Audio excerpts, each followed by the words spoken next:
बात उस मुकाबले की जिस पर दुनिया की निगाहें हैं। टेस्ला के सीईओ एलन मस्क और मेटा के CEO Mark Zuckerberg cage fight में आमने सामने होंगे। 26 अगस्त को ये फाइट हो सकती है। सोशल मीडिया प्लेटफॉर्म एक्स पर इसकी लाइव स्ट्रीमिंग होगी। मस्क ने एक पोस्ट में इसकी जानकारी दी है। उन्होंने कहा है कि इस फाइट से जो भी रकम जुटाई जाएगी वो बुजुर्गों को दान की जाएगी।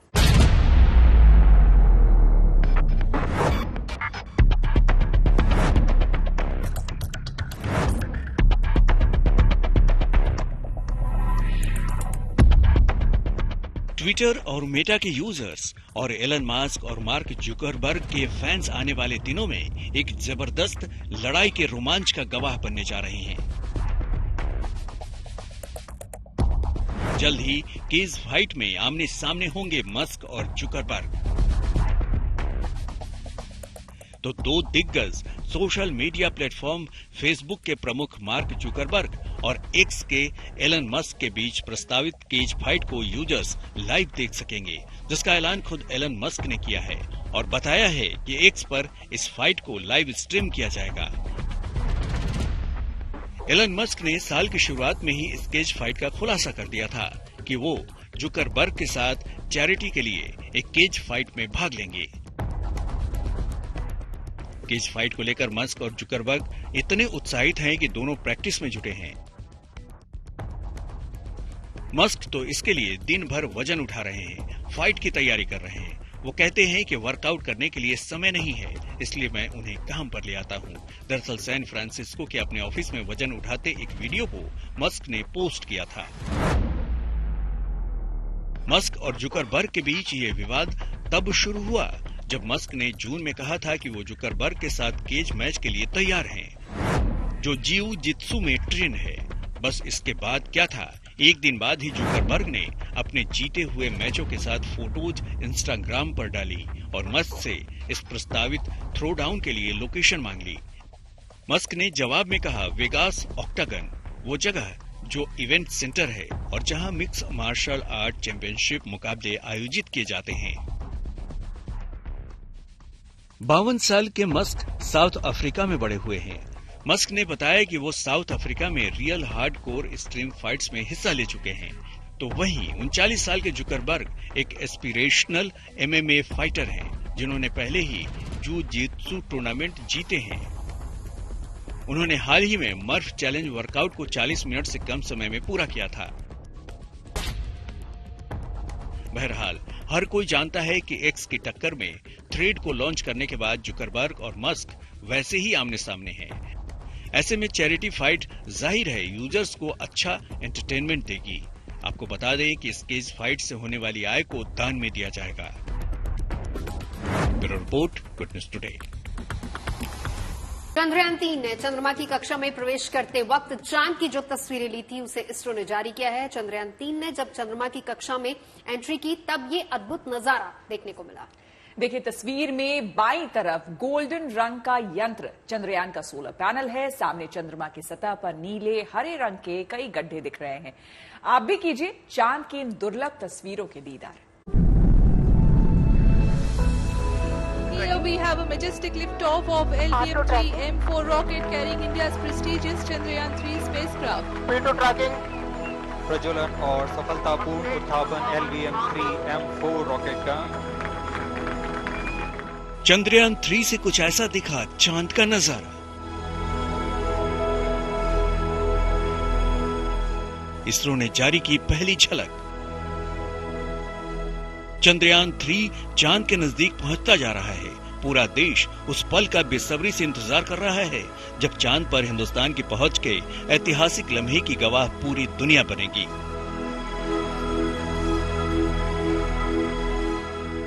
इन सब के बीच इंडियन स्पेस रिसर्च ऑर्गेनाइजेशन यानी इसरो ने चंद्रयान 3 से ली गई चांद की पहली तस्वीरों को शेयर किया है।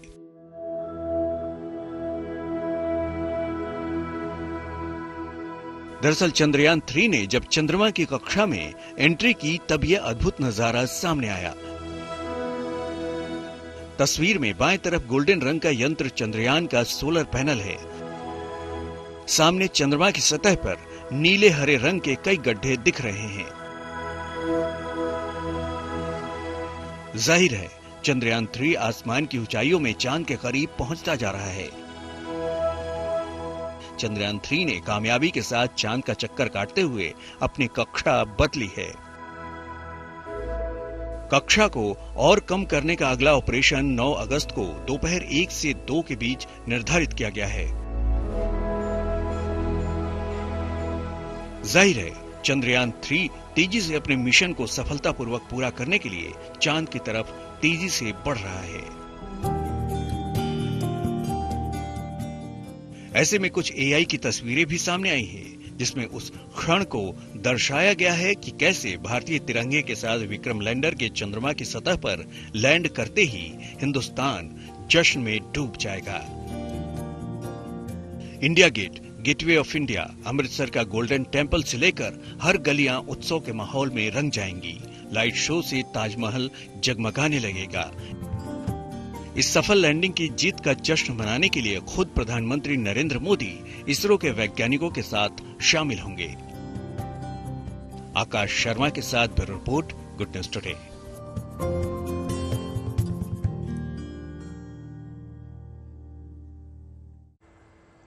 उन्नत भारत योजना के तहत आपको बता दें कि ग्रामीण इलाकों की तस्वीर अब बदल रही है और इस योजना के तहत दिल्ली आईआईटी के छात्रों ने 2017 में हरिद्वार के 5 गांवों को गोद लिया।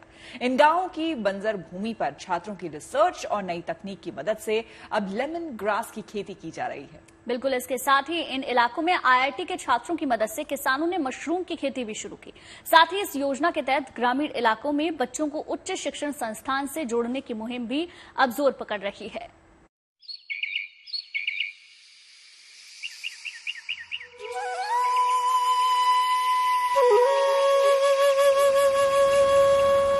ये गंगा का किनारा है और लहलहाते हरे भरे खेत जो कुछ सालों तक बंजर हुआ करते थे, लेकिन आज आईआईटी दिल्ली के छात्रों की सोच और किसानों की मेहनत की बदौलत इस पूरे इलाके में हरियाली है। उन्नत भारत योजना के तहत आईआईटी दिल्ली के छात्रों की पहल पर आज उत्तराखंड का गैंडी खाता इलाका विकास के पथ पर दौड़ रहा है। यहाँ के किसान बंजर भूमि पर नई तकनीक के जरिए लेमन ग्रास की खेती कर रहे हैं। हरिद्वार में पड़ने वाले गैंडी खाता के 5 गांवों के विकास की जिम्मेदारी आईआईटी दिल्ली के छात्रों ने अपने कंधों पर उठा रखी है। हम लोगों ने प्रोफेसर नायक आईआईटी दिल्ली के हैं, उनके नेतृत्व में, उनके मार्गदर्शन में यहाँ पे हम लोग लेमन ग्रास की खेती प्रारंभ की, उन्होंने सजेस्ट किया और हम लोगों ने लेमन ग्रास फार्मर्स को बताए, इनका कैपेसिटी बिल्डिंग किए। दरअसल ये वो इलाका है जहां किसानों को सबसे ज्यादा जंगली जानवरों का खतरा रहता है और फसलों को जानवर काफी नुकसान भी पहुंचाते थे। उन्नत भारत अभियान के तहत आईआईटी दिल्ली के स्टूडेंट्स ने हरिद्वार के 5 गांवों को गोद लिया। ये वो गांव थे जहां पे किसानों की जमीन जो है बंजर पड़ी हुई थी। अपनी रिसर्च करके और अपने अनुभव के साथ उन्होंने इस गांव के लिए एक सॉल्यूशन निकाला। जिस जगह हम मौजूद हैं आप देख सकते हैं, फिलहाल आपको हरियाली ही हरियाली दिख रही होगी, लेकिन आज से 4 साल पहले यहाँ पे ये हरियाली नहीं थी। ये जो जमीन है कम से कम 40 बीघा ये जमीन है इस समय जहाँ पे हम मौजूद है, ये बंजर पड़ी हुई थी। अब इस इलाके में लेमन ग्रास की खेती के बाद किसानों को न सिर्फ जंगली जानवरों से छुटकारा मिला, बल्कि किसान उन्नत भारत योजना से जुड़कर अपनी आय को भी बढ़ाते जा रहे हैं। ये 40 बीघे का खेत है मैम। यहाँ की हालात बहुत बुरे थे, बंजर जमीन थी जी, कुछ भी चीज उपजाऊ नहीं थी। एक स्कीम आई सहकारिता विभाग से, संकुल के हिसाब से जुड़े जी हम, उस स्कीम के तहत ये लेमन ग्रास लगाई गई जी। इस लेमन ग्रास लगाने से हम किसानों को बहुत फायदा हुआ जी।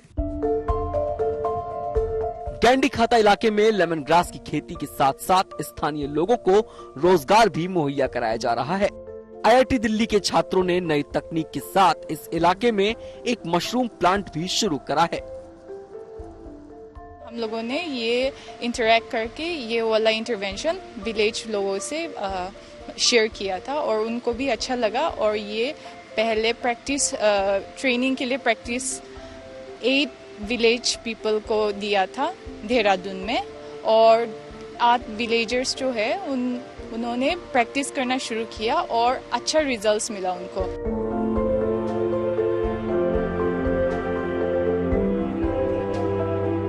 पहले घर में खेती बाड़ी भी है पर इतना नहीं, लेकिन जब से रोजगार आया है तब से हमें काफी फायदा हुआ है इन चीजों से। उन्नत भारत योजना के तहत ग्रामीण इलाकों के बच्चों को भी उच्च शिक्षण संस्थानों से जोड़ने की कोशिश की जा रही है। कई बच्चों को बहुत कुछ पता होता है, अच्छा लगता है मतलब, लेकिन उन्हें ये नहीं पता होता है कि उसको एज अ करियर कैसे इन्हांस करें या उसको एज अ करियर हम लोग कैसे ऑप्ट कर सकते हैं अपने फर्दर स्टडीज में। सो हम बच्चों से बात करते हैं, उन्हें उस बारे में बताते हैं कि वो आगे क्या कर सकते हैं, अगर उनको ये करना है तो उसका पाथवे क्या है।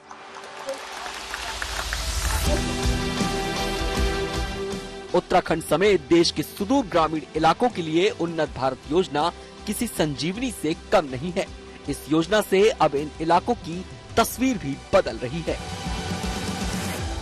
कि जब कोई स्कॉलर किसी गांव में जाता है किसानों की मदद के लिए, डेवलपमेंट के लिए, तो वहां के जो सरकारी स्कूल है वहां पे वो उन बच्चों से मिलते हैं और उनसे अपना अनुभव साझा करते हैं, उनसे बातचीत करते हैं।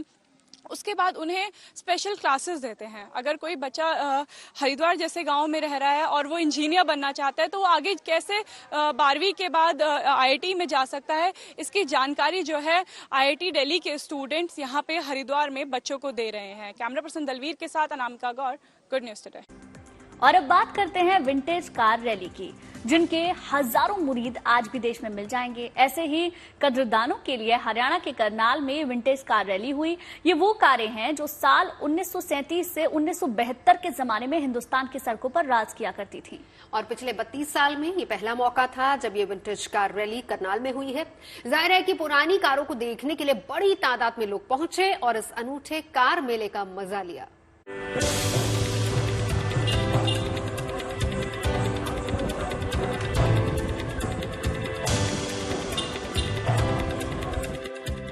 भले ही आज हाईटेक कारों का दौर आ चुका है, लेकिन विंटेज कारों के कद्रदान भी कम नहीं। विंटेज कारों का जमाना भले ही बीत गया है, लेकिन आज भी ये शाही एहसास कराती है। इनका स्टाइल और डिजाइन लोगों को अपनी तरफ खींचते हैं। दिल्ली से विंटेज कारों का एक काफिला निकला जो करनाल पहुंचा। इस रैली में कई साल पुरानी कारों ने हिस्सा लिया। विंटेज कारों के काफिले का करनाल पहुंचने पर शानदार स्वागत किया गया, जिससे रैली में हिस्सा लेने वाले लोग काफी खुश दिखे। विंटेज कार रैली मेरे ख्याल से बहुत अच्छा इनिशिएटिव है और बहुत ज़्यादा होना भी चाहिए, क्योंकि जो नई जनरेशन है, नई पीढ़ी है, उनको अपनी संस्कृति और अपनी हिस्ट्री के बारे में पता, विरासत जो है हमारी, विरासत जी, और विंटेज कार्स भी एक विरासत का एक हिस्सा है। तो ये एक तरह से बहुत अच्छा इनिशिएटिव लिया गया है। इस रैली में 1937 की रोल्स रॉयस कार भी है और 1938 की ब्यूक लिमोजिन भी। आजादी से पहले की भी कई कारें इस रैली में दिखी। कई राजघरानों की गाड़ियां भी शामिल हुई। पिछले 22 सालों से ये रैली निकाली जा रही है। इसका आयोजन heritage motoring club of India करता है। ये क्लब विंटेज कारों को सहेज कर रखने का काम भी करता है। इन कारों का रखरखाव आसान नहीं है, लेकिन फिर भी जिन्हें शौक है वो इन कारों को आज भी पूरी तवज्जो देते हैं। करनाल से कमलदीप के साथ bureau report, good news today. देखिए, मॉनसून का जो सीजन है ना, वो वैसे ही बहुत खूबसूरत, बहुत अच्छा होता है और ऐसे में सुंदरता पहाड़ों की जो है वो देखने लायक होती है। ऐसी ही कुदरती सुंदरता को बयां कर रही है उत्तराखंड के बागेश्वर की हरी भरी तस्वीरें, जहां चारों तरफ पहाड़ियां हैं और इनके बीच में मन को मोहने वाले खूबसूरत छोटे छोटे झरने। तो ऐसे यहाँ एक दो नहीं बल्कि कई झरने हैं जिन्हें देखने के लिए लोग दूर दूर से इन दिनों यहाँ आते हैं। बागेश्वर से 55 किलोमीटर दूर शामा क्षेत्र में खूबसूरत हिल स्टेशन है। पहाड़ियों पर मौजूद खूबसूरत झरने यहाँ आने वालों का मन मोह लेते हैं।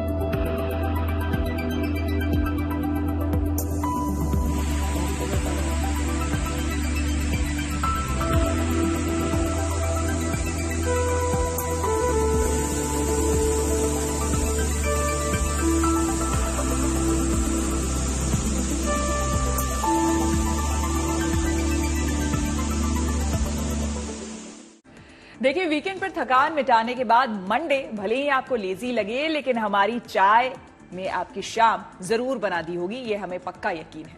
तो देखिए, चाय का सिलसिला आज से शुरू हो चुका है। शुक्रवार तक आपको ताजगी का ये डोज मिलता रहेगा।